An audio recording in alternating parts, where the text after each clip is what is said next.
Hi, teachers. This is Joan from Genome Sciences Education Outreach, and I'm going to show you what to do with your Google folder when you get it from us. So I'm going to share my screen with you. And when you get your Google folder, it will have your name on it and your school. And then every document should look like this with your initials at the end.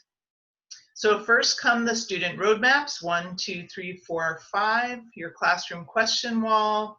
Then these are the student handouts that are in the form of Google Forms. So the summary guide, student sheets 1, 2, 3, 4.1, 4.2, 5.1, and 5.2. You also will have a packet of student sheets. So if your students do not have access to the internet and you are handing out physical packets, these are just the student sheets in packet form. And then you also have the options for lesson 5. There are a number of options that students read, and those are in Word if you want to edit them in any way to change the readability. You also have a copy of the whole kit and caboodle large curriculum for your reference. So perhaps the trickiest thing in getting your folder is that you need to actually build the links between your student sheets and the student homework assignments. And after you do that, when your students are filling out the roadmaps and they click student sheet 1, when they fill it out, their answers are going into your own folder so that you can then open that document to see who has filled it out and when, and you can view their answers. Because this is your own folder, you can also edit any of these materials as much as you would like. Unless you are doing the participating in the GEMNet research study, and then we do ask for you to present it more or less as written, knowing that teachers will always tweak things here and there. So let me show you actually how to make some of these. So I'm going to go up to Student Roadmap 1 and open it.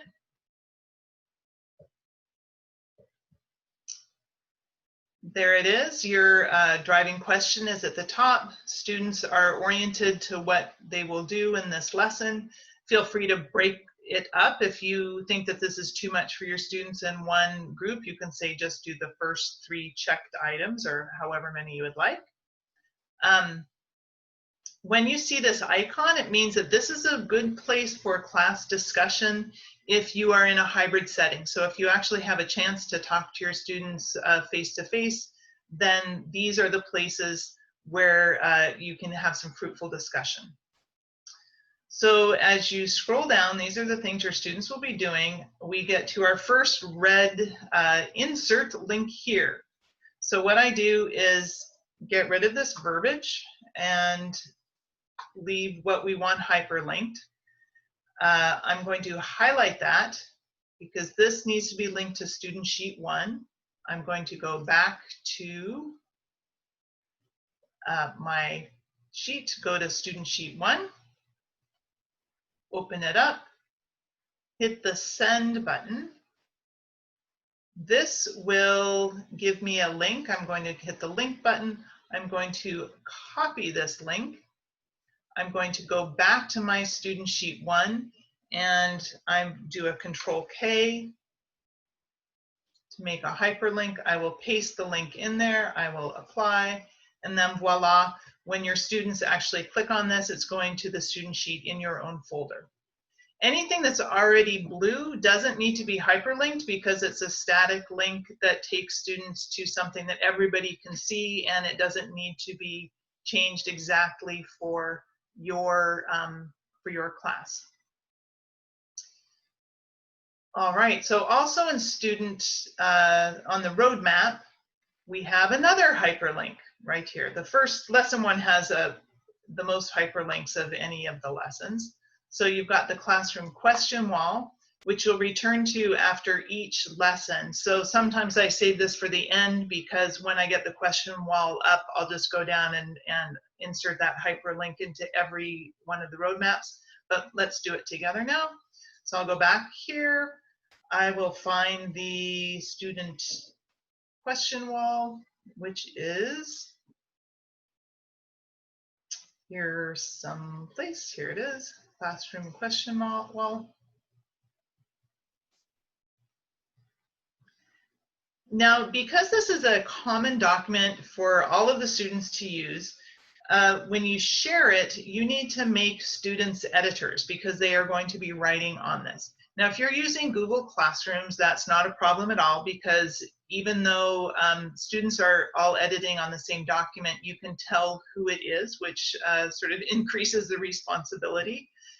If you're not using Google Classrooms, then this is a potential problem because students, when they are editing this document, will come up anonymously. So they'll be the anonymous aardvark or whatever animal Google assigns to them.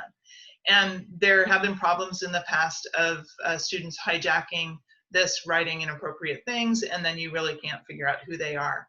So if you're using Canvas or some other system where you can import a document that you can all use as a discussion board, then I recommend just making your own discussion board document instead of relying on the Google sheet for this.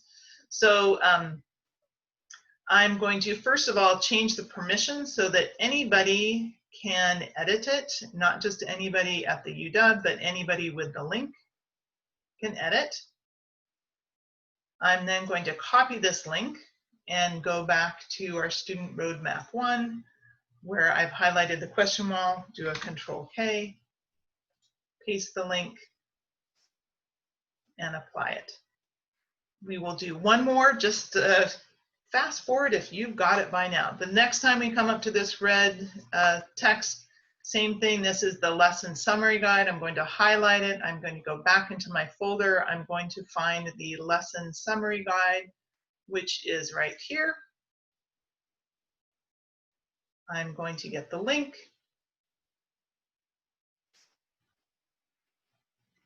Right here.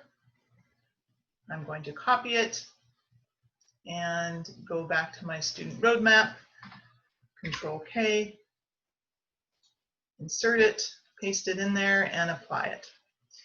So that's what needs to be done for each lesson. Now, some of the lessons, the roadmaps will only have one link that you need to build out. This is the link heaviest one that's out there. And then when your students have actually filled things out, you can go back to your sheet and